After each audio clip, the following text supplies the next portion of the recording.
कहानियां हम सबके जीवन का एक अभिन्न अंग है ना?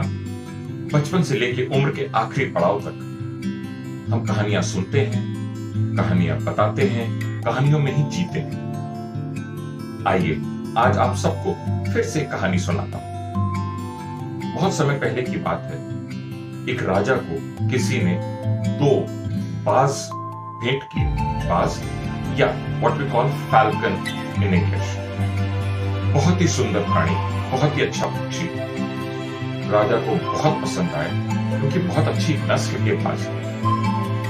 राजा ने तुरंत उनके पालन पोषण के लिए एक व्यक्ति को नियुक्त किया। कुछ महीने बाद राजा को उन बाजों को देखने की इच्छा जागी और राजा तुरंत ही वहां पहुंचा जहां पे उन बाजों को पाला जाता है। बाज काफी बड़े हो गए थे और राजा उनको देख के फूला नहीं समा रहा। वो और खूबसूरत पक्षी लग रहे थे। राजा ने उस व्यक्ति को इशारा करा कि मैं इनको उड़ते हुए देखना चाहता हूं, आप प्लीज इन्हें उड़ाइए। उस व्यक्ति ने इशारा करा और बाजों ने अपने पंख फैलाए और वो हवा से बातें करने लगे। जहां एक ओर एक बाज आसमान की ऊंचाइयों को छू रहा था, वहीं दूसरा बाज थोड़ा सा उड़ के वापस आके एक पेड़ की टहनी पे या डाली पे आके बैठ गया। राजा बड़ा अचंभित हुआ कि जहां एक बाज इतना अच्छा उड़ रहा है, वहां दूसरा बाज आके बैठ क्यों गया। राजा ने उस व्यक्ति से पूछा। उस व्यक्ति ने कहा, हुजूर, मुझे नहीं पता इस बाज के अंदर कोई दिक्कत है। मैं जब भी इसको उड़ाने का प्रयत्न करता हूं, ये थोड़ा सा उड़ता है और वापस आके उसी डाल पे बैठ जाता है। राजा को यह बात कुछ अच्छी नहीं लगी। वो वापस आए और पूरी रात सोचते रहे। अगले दिन उन्होंने अपने राज्य में ऐलान करवाया कि जो भी व्यक्ति इस बाज को उड़ना सिखाएगा, उसे मुंह मांगा इनाम दिया जाएगा। फिर क्या था, देखते ही देखते लाइन लग गई। हजारों विद्वान आए, बहुत सारे लोग आए, सबने अपनी कोशिश करी, सबने अपने प्रयत्न करे, मगर वो बाज वहीं के वहीं उस डाल पे आके थोड़ी देर बाद बैठ गया। राजा हताश हो गए थे, निराश हो गए थे। एक दिन ऐसे ही राजा अपने महल में खड़े थे और वो देखते क्या है कि वो दोनों बाज हवा में बहुत बढ़िया उड़ान कर रहे हैं। बहुत खुशी मिली उनको और उन्होंने तुरंत कहलवा के भेजा उस व्यक्ति को हाजिर किया जाए जिसने इनको उड़ना सिखाया। अगले दिन भरे दरबार में उनके सामने एक किसान खड़ा था। राजा को बड़ा आश्चर्य हुआ, एक किसान। राजा ने उसको बहुत सारी स्वर्ण मुद्राएं भेंट करी और उससे पूछा, आप मुझे बताओ, जो काम बड़े बड़े विद्वान अच्छे अच्छे लोग नहीं कर पाए, वो आपने कैसे किया। वो किसान बोला, हुजूर, मैं इतना पढ़ा लिखा और ज्ञानी तो नहीं हूं। मैंने एक छोटा सा काम करा। मैंने वो डाल ही काट दी जिस डाल की इस बाज को बैठने की आदत पड़ गई। जब डाल ही नहीं रहेगी तो वो करेगा क्या, उड़ेगा। राजा बहुत पसंद। और यही एक मेरी छोटी सी कहानी है।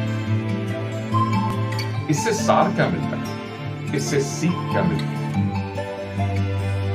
हम जब तक अपनी कमजोरियों की डाल को काटेंगे नहीं, हम शायद जीवन में कभी ऊंची उड़ान नहीं भर पाएंगे। हमें पता होना चाहिए कि हमारी कमजोरी वाली डाल कौन सी है और हमको उसे कैसे काटना है। To give a little example with which we all can relate to. Every year, 31st December, lakhs and lakhs of people across the globe take one resolution. Yes, weight reduction and being fit. People hoard into the gymnasiums, pay in lots of fees, purchase lots of beautiful clothes, sportswear to go into the gym. Yes, they do hit the gym, but for how many days? It starts from 1 day, 2 days, to a week, and probably maximum a month, and that's about it. Do we all know the reason why this happens? Because we are very, very well into our comfort zone. We like our comfort zone. We don't want to get out of it. Remember that same dal, the same tree which we like to sit, we don't want to get out of the comfort zone. And there are lakhs and lakhs of such examples. I come across a lot of people, some of the people in my team only ask, said we want to learn to communicate in English. Yeah, you can. But how would you? You need to take efforts for that. Probably you like to read a newspaper. You like to listen to English news channels. Start conversing in English within your family, within your friends, in your official forums.